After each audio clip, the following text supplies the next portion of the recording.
Hello, good morning. Niata sa ato ang sili nga Bisaya. Bisaya variety. Kani oh. Bisan sa Bisaya nga variety day lain-lain pud din sila variety. Kay kani nga klase oh. Hilaw pa green, green ang kulor. Nigingon nila nga hang jud kuno ni Bisaya gid nga pure. Kay ito'y usa o lahi ito nga variety oh. Samtang hilaw pa may pagka yellowish ang iyang bunga. Ni kahinog na mo aksyon og ka orange hangtod may mong puwa. Dili pud siya tag-as. Di pareha ani nga habog kayo. Tagaliog na nako oh. Dahil yung kauban no pareha ng variety. Kani oh. Habog sa do. Kita pakitunta mo sa bunga. Oh, tawang bunga oh, samtang hilaw pa green siya. Oh. Hilaw pa green ang iyang bunga. Kumpira ning usa kani nga variety oh. May pagka yellowish man siya samtang green.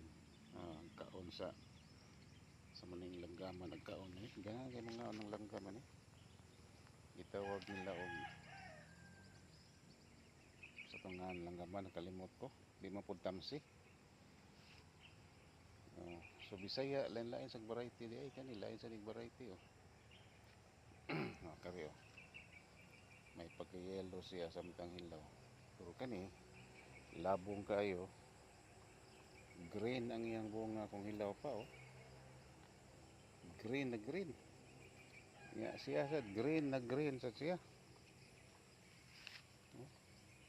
Mo ni akong padaghanon niya makasimilya ko ano. Mahal ra bang sili nga Bisaya karon diri? Tag 380 ang kilo. So na kay napo ka kilo na kay 3,800. Sayon na kay bitbiton.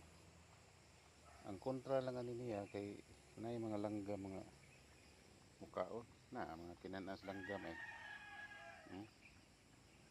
Ato na sa pasagdaan ng langgam may lang sad malipay sila ni. Di po ni mahurot nila kaon eh. Daghan na ni. Kining Bisaya na ko ani na ani sa mga 50 kapunuan. Karbe siguro sa kilo. Nasa problema kini kulot-kulot to. Bisan Bisaya kulot-kulot sad. Sige lang kulot na mo diya kay pariban na lang niya mo. Okay, thank you very much mga kaibigan. Bye-bye.